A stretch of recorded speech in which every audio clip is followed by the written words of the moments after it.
अब हम लोग का बनने वाला है 4 नंबर का हिसाब।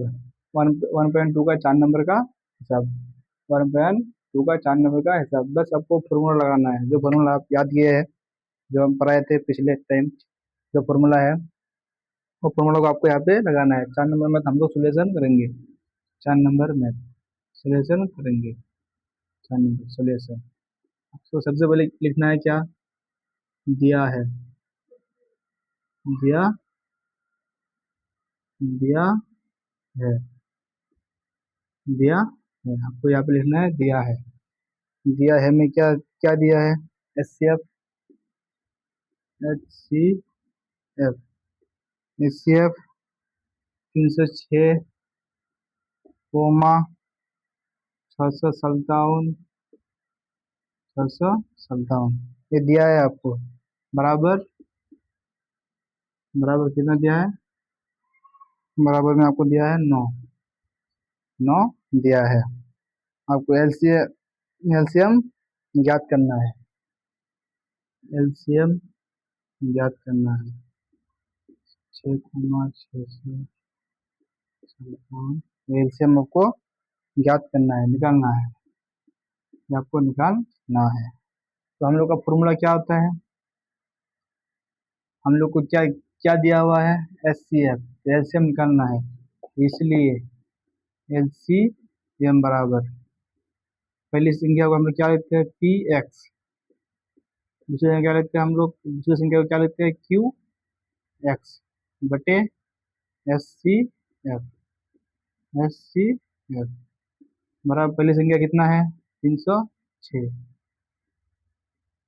इंटू दूसरी संख्या क्या है? 657।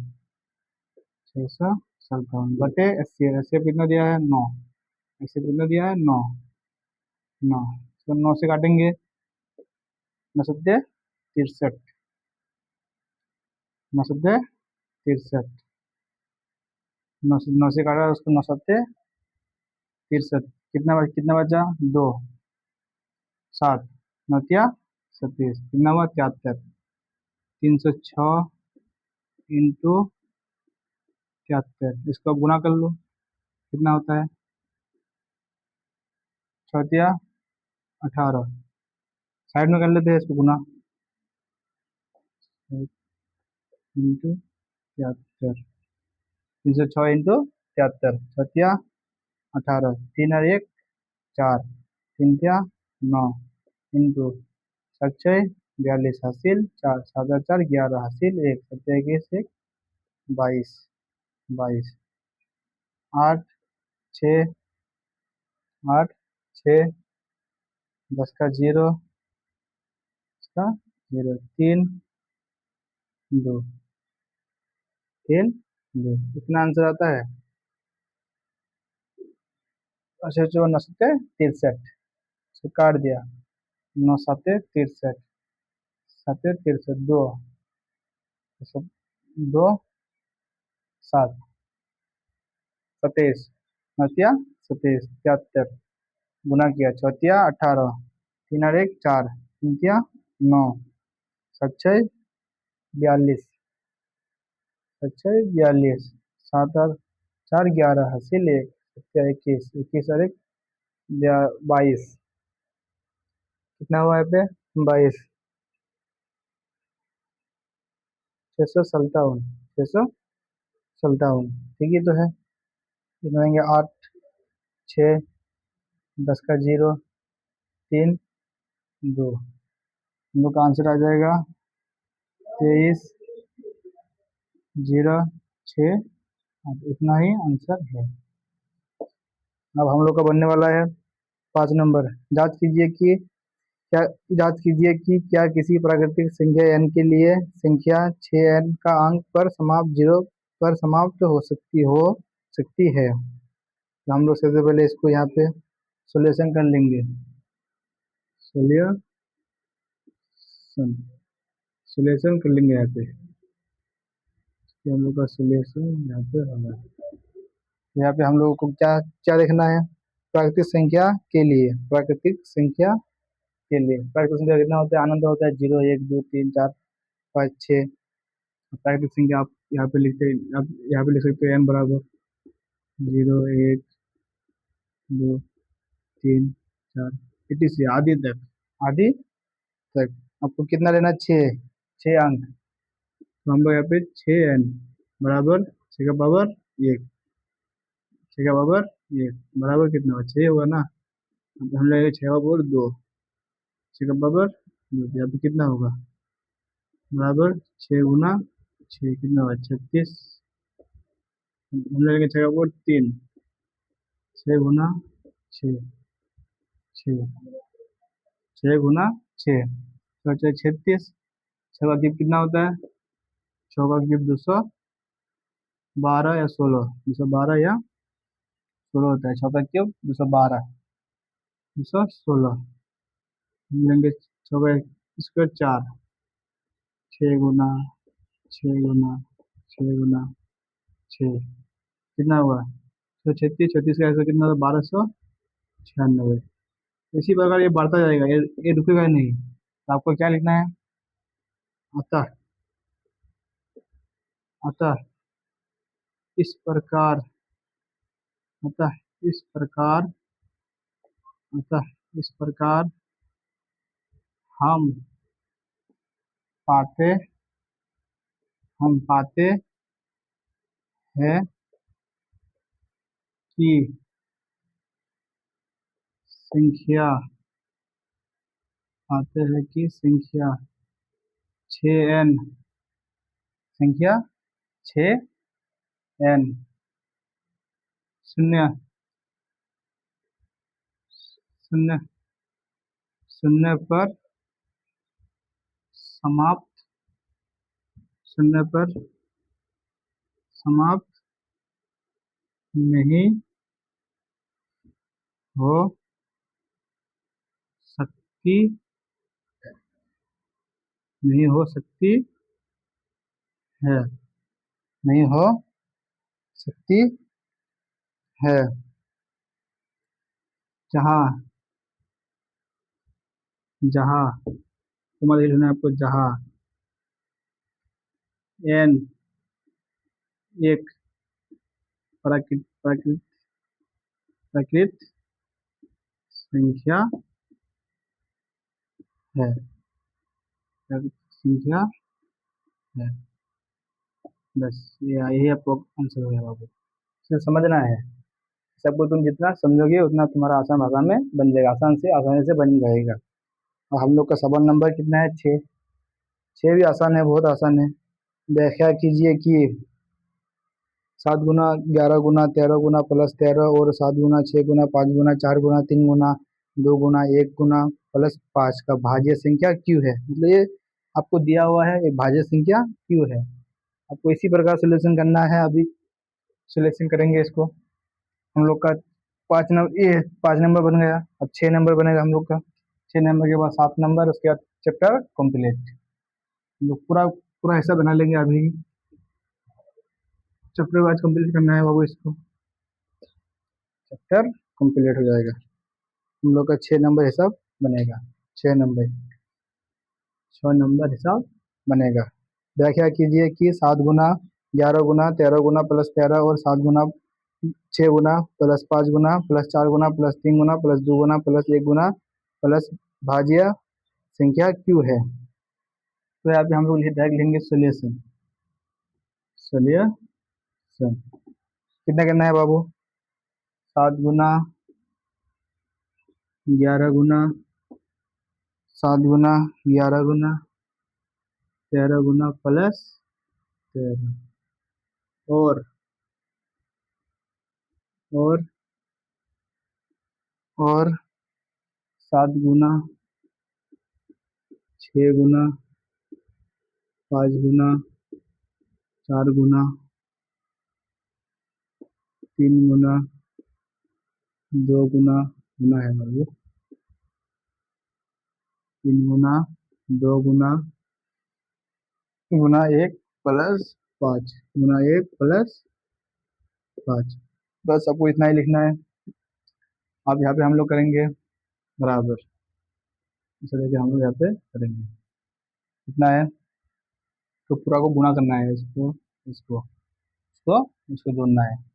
तो गुणा करेंगे, 7 7 87, 11 7 87 गुना 13, 7 21, 7 21 तो 23, 7 7 9 1, उसका 0, उसका 0, 9 और 1 10, 1001, 1001 प्लस 13, और इसी प्रकार बनाना है सबको, इसी प्रकार। और जिसको गुना करना है उसको गुना करेंगे। 6 42, 42 पंचे, 42 पंचे कितना होता है, इधर साइड में हम लोग कर लेंगे। 42 गुना 5, 10 का 0, 5 20 से 21, 210। 5 को तो ले लिया, आप 4 को लेंगे, चार को गुना करेंगे, यहाँ पे 4 से करेंगे तो कितना होगा, 200, 840, 840, 840।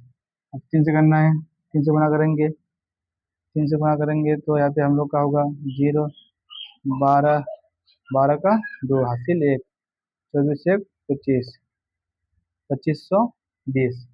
अगर दो से लेंगे, 2 से लेंगे तो हम लोग का हो जाएगा 5040, 5040। ऐसे अगर गुना तो ऐसे उतना ही होगा, तो हम लोग का यहाँ पे हो जाएगा 5040 प्लस 5 प्लस 5।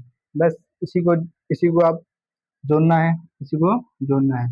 तो इसको जोड़ेंगे तो कितना होगा, 1014, 14 होगा।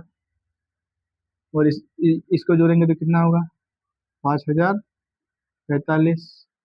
बस इसका टुकड़ा करना है, कितना ये आता है, कितने बार में होता है, 2 से देंगे, कितना होगा 507, कितना हो जाएगा, और 7 5 12, 7 5 12, 3 से जाएगा, कितना कम 3, 2 0, और 3 6 18, 18 2, 3 नमा 27, 3 नमा 27, 3 बार चला गया ये। हम इसको देखेंगे कितने बार जाता है, 3 बार जाने से ये भाज्य संख्या हो जाएगा। भाज्य संख्या क्यू है, तो भाज्य संख्या तो यहाँ पे देखेंगे हम लोग कितना देंगे, अब 5 से देंगे डायरेक्ट, 1 0, डबल संख्या तो 0 लेना पड़ेगा, 0 5 नमा 45, इससे जाएगा, उतना से जाएगा जितना है, एक बार में 3 बार चला गया। तो यहाँ पे हम लोग लिखेंगे, अतः अतः ये अतः ये संख्या ये संख्या भाज्य ये संख्या क्या बोला है, भाज्य संख्या क्यू है, ये संख्या भाज्य है, भाज्य है, जिसका जिसका अभाज्य जिसका अभाज्य इसका अभाज्य गुणनखंड इसका अभाज्य गुणनखंड इसका अभाज्य गुणनखंड 3 या 3 से अधिक, 3 या 3 से अधिक है, या 3 से अधिक, अतः ये संख्या भाज्य है जिसका अवयव गुणनखंड 3 या 3 से अधिक है। बस मतलब आपको इतना ही लिखना है, आंसर होगा। इसी प्रकार हम लोग का 6 नंबर मैथ भी कंप्लीट हो गया। अब हम लोग का एक लास्ट हिसाब है, 7 नंबर लास्ट हिसाब। हम लोग का ये क्या है, 7 नंबर, किसी खेल के मैदान के चारों ओर एक वृत्ताकार पथ में इस मैदान का एक चक्कर लगाने में सोनिया को 18 मिनट लगते हैं, जबकि इसी मैदान का एक चक्कर लगाने में रवि को 12 मिनट लगते हैं। मान लीजिए वे दोनों एक ही स्थान और एक ही समय पर चलना प्रारंभ करके एक ही दिशा में चलते हैं, तो कितना कितना समय बाद वे पुनः प्रारंभिक स्थान पर मिलेगा। जब ही एक ही स्थान एक ही समय से चलना निकल, मतलब एक ही जगह से निकलेगा, तो उसको क्या करना है हम लोग का, तो हम लोग उसको उसमें करेंगे एलसीएम। हम लोग का एलसीएम ही करना है, जब वो एक ही जगह से चलना शुरू किया है, एक ही जगह से एसीएफ करना है। एसीएफ एक ही जगह से मतलब चलना शुरू किया था। जाके हम लोग यहाँ पे सोल्यूशन करेंगे। 6 नंबर हो गया, 7 नंबर, 7 नंबर सोल्यूशन करेंगे। कितना मिनट बोला? 18 मिनट। यहाँ पे 18 मिनट पूरा करेंगे। 9, 3 या 9, 12 मिनट। 12 मिनट, दो से देंगे 6, दो देंगे 3, 12, 12 हो गया।